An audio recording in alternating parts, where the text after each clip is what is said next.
As a professional psychologist, I deal with depression all of the time. But how do you deal with depression on your own? Some tips today at Live on Purpose TV.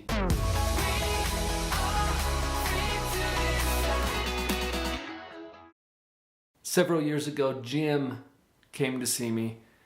He was embarrassed. Okay, honestly, psychotherapy sounds a little like therapy for psychos to some people, and they don't want to volunteer to go. And some people get dragged in here kicking and screaming. Jim was no different. His wife sent him because she was sick and tired of the consequences of his depression. Now, I asked some questions about, well, why are you embarrassed to be here? He says, well, I just feel like this is something I should have been able to do on my own. And I can appreciate that because there's some pride in that, right? To be able to handle something on your own. It's like that fortitude from our forefathers that we can handle anything, right? I grew up in a small town where we didn't have psychologists. We just had, uncles and cousins and ecclesiastical leaders. And these are the people that would help out if there was a problem. And psychology wasn't even a thing. I didn't even get exposed to that until I went to college. So it's interesting that there's some taboos and things around that. But anyway, let's talk about Jim's desire to do it on his own. And so I listened. I'm empathic, right? I listen.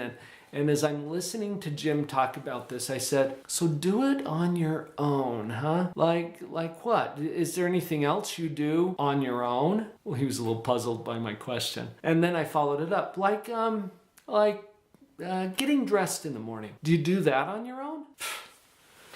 Of course I do, Dr. Paul. Everybody gets dressed on their own. Oh, really? Like using what clothing? He was still puzzled by my question. Well, stuff I got in my closet. It's my clothing, right? I get dressed on my own. Wait a minute. You didn't create this clothing, did you? No, he didn't. He's an engineer. He's not a tailor. He did not create the clothing. And the people who created the clothing for him did not create the materials from which they made the clothing. And the people who created the material for the clothing did not create the fibers from which the material was fabricated. Do you see where I'm going with this? It probably took hundreds of people to get Joe dressed that morning. And yet he did it on his own? I don't think so. You look at the enormous resources. How about having breakfast? You do that on your own?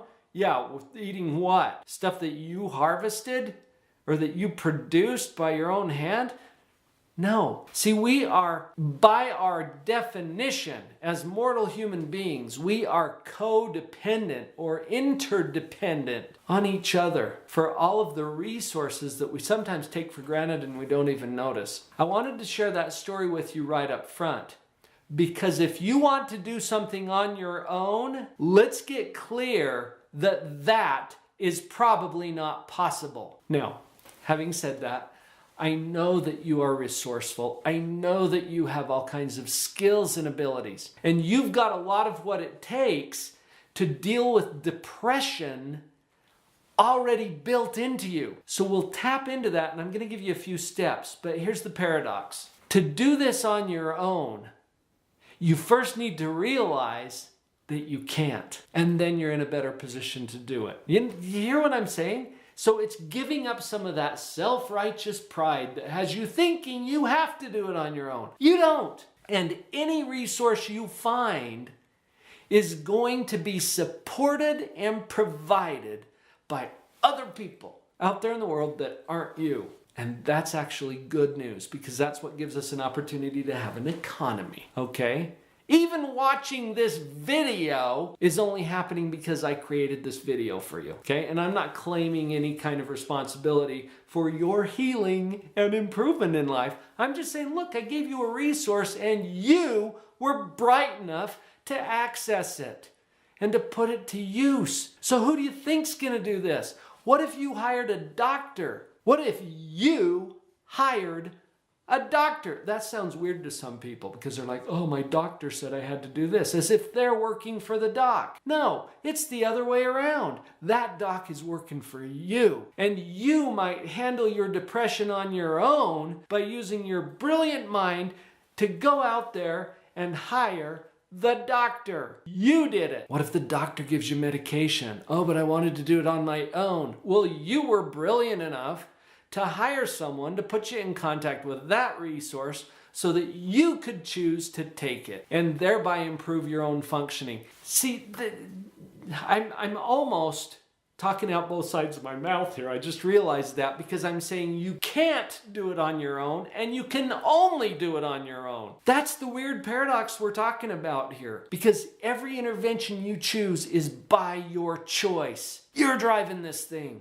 and you're going to hire and enroll resources from other brilliant people all around who can assist you with that. Now, let me help you in some of the ways that I might be able to help you, but only by your permission, because you can fire me at will. All right, we're clear about that. Now that we've handled the philosophical paradox that we're dealing with here, let's talk about 3 resources you may not have considered yet that are in my realm of expertise, because I don't prescribe medication, right? I'm not that kind of a doctor, and I'm not bad-mouthing the medication. I'm just not licensed to do that. So you're going to talk to other professionals about that. Are we clear? Here's a few things that I've come in contact with that I think could be useful in your quest to handle depression on your own. And you can choose to use these or not. Remember, it's up to you. Number 1, I'm calling this brain maintenance. Now, there's some other videos we've done on depression. You can link to that playlist right up here. And we'll talk about this in different kinds of detail in different videos, but that's another resource for you. Brain maintenance, very quickly. There are 4 steps.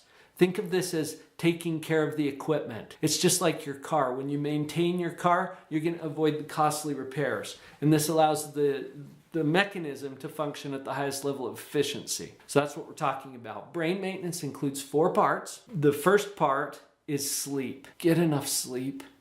Okay? Do what you need to improve your sleep. Stay away from alcohol and caffeine and blue light, interestingly enough, can interfere with your stage 4 sleep, especially when you're exposed to a lot of screens within an hour or 2 of your bedtime.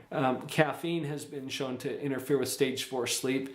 Less than 200 milligrams of caffeine before noon is recommended so that the half-life of the caffeine doesn't interfere with your sleep patterns. Alcohol tends to disrupt our sleep patterns. I would recommend that you stay away from that as much as you can. There's other considerations with alcohol. That's not the purpose of this particular video, but that's what we're talking about in terms of your sleep. Have a comfortable place that's reasonably cool and keep it dark so that you can facilitate your body's need for sleep. That's step 1 in the brain maintenance. Step 2, get an adequate diet, a nutritional diet, a well-balanced diet. This is the fuel that you're running through the system. So make sure that your diet is in line. Number 3, exercise. Good aerobic exercise at least 3 times a week for 30 minutes has been shown in the literature and the research. There's different levels in different studies, but the consensus seems to be about 30 minutes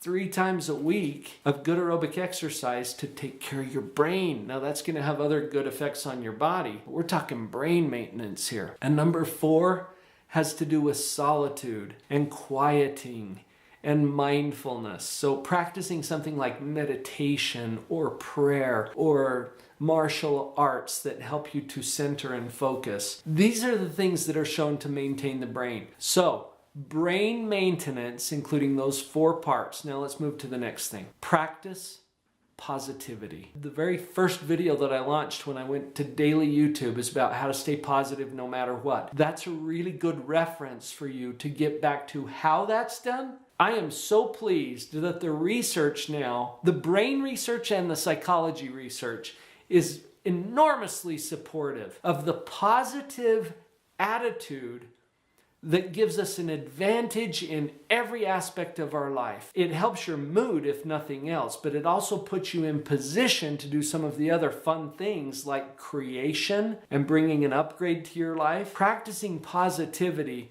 is probably the number 1 thing that you could do to improve your life now, no matter what your circumstances are. That is a bold claim, but I'm going to stand by that because I have seen that it is absolutely consistent with the clientele that I've worked with and with the clinical research that's coming out nowadays. So that's a fun one. Practice positivity. And then here's the third one. Reach out to serve others. Probably already heard that service is important. There's a lot of reasons psychologically why that is very literally a true principle. If nothing else, what it does is it changes our focus from egocentric, from it's all about me, to focusing on other people. And one thing that I've learned about anxiety specifically, when we experience anxiety, where's our focus?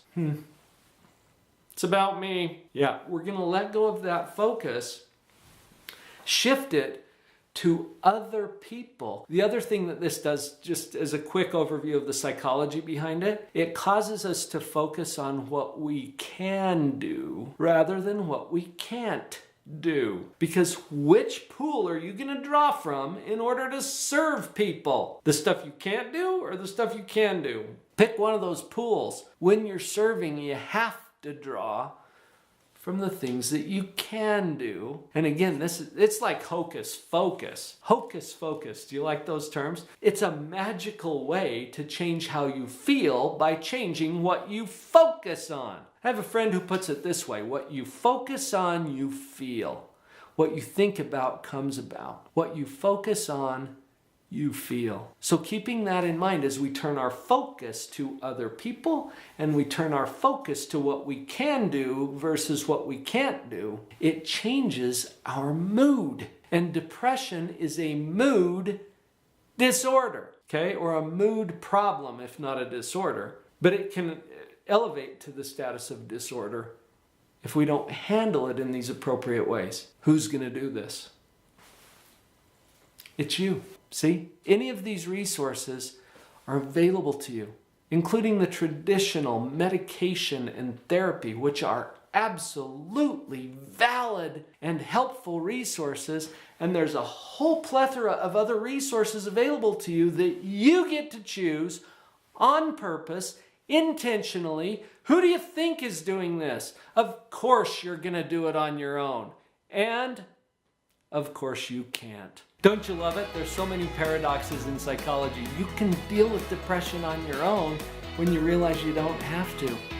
And neither do your friends. Share this episode with them.